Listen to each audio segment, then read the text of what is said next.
Hello, আমরা এখন যাচ্ছি বিয়ে বাড়িতে। মেয়ের জন্য একটা আংটি নিয়েছি আর ছেলের জন্য একটা ড্রেস নিয়েছি। যাচ্ছি বিয়ে বাড়িতে, সাথে থাকো।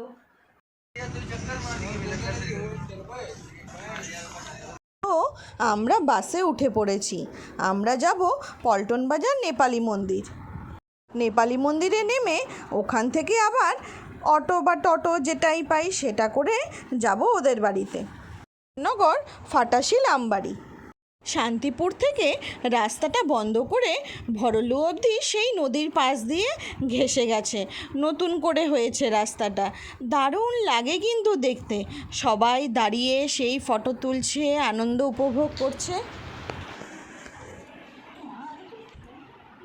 ঠিক আছে, একদম পারফেক্ট।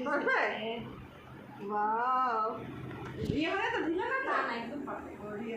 বিয়েটা তো আয়ুষটা করবা।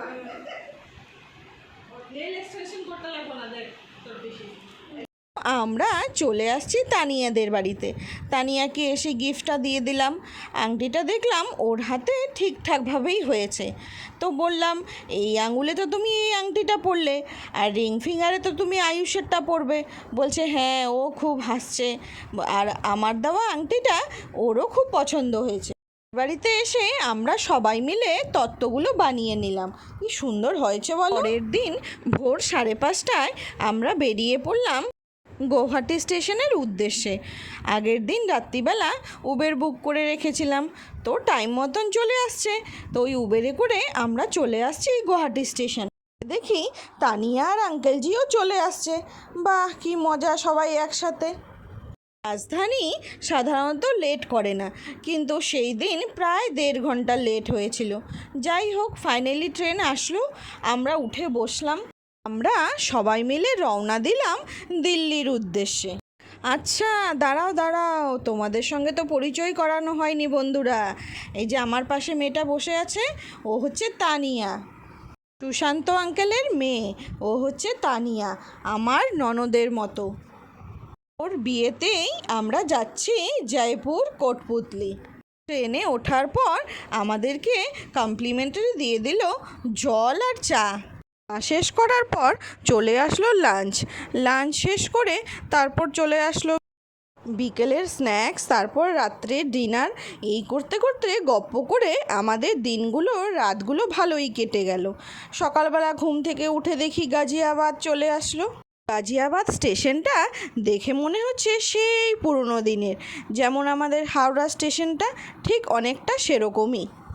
পুরনো দিনের রাজাদের বাড়িগুলো যেমন হতো, ঠিক স্টেশনগুলো সেরকমই সাজানো, ভালোই লাগে দেখতে। ফাইনালি আমরা পৌঁছে গেলাম নিউ দিল্লি স্টেশনে। দিল্লি স্টেশনে নেমে আমি আর তানিয়া দুজনে মিলে একটা ফটো ক্লিক করে নিলাম। স্টেশন থেকে বেরিয়ে অ্যাক্সিলেটার দিয়ে নেমে আমরা রাস্তায় দাঁড়িয়েছিলাম কিছুটা সময় গাড়ির অপেক্ষায়। গাড়ি আসবে, তারপর আমরা রওনা দিব কোটপুতলি জয়পুরের উদ্দেশ্যে।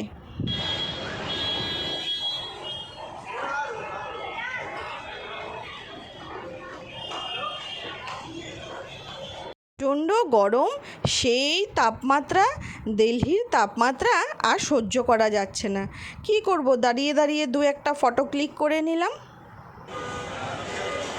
কত ডিগ্রি রে দিল্লিতে?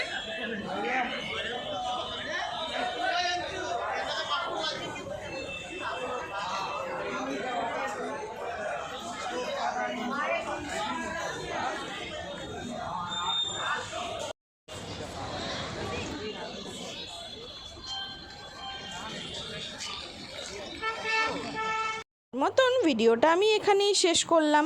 সবাই ভালো থাকবেন, সুস্থ থাকবেন। আবার দেখা হবে অন্য একটা ভিডিওতে, অন্য একটা ব্লগে।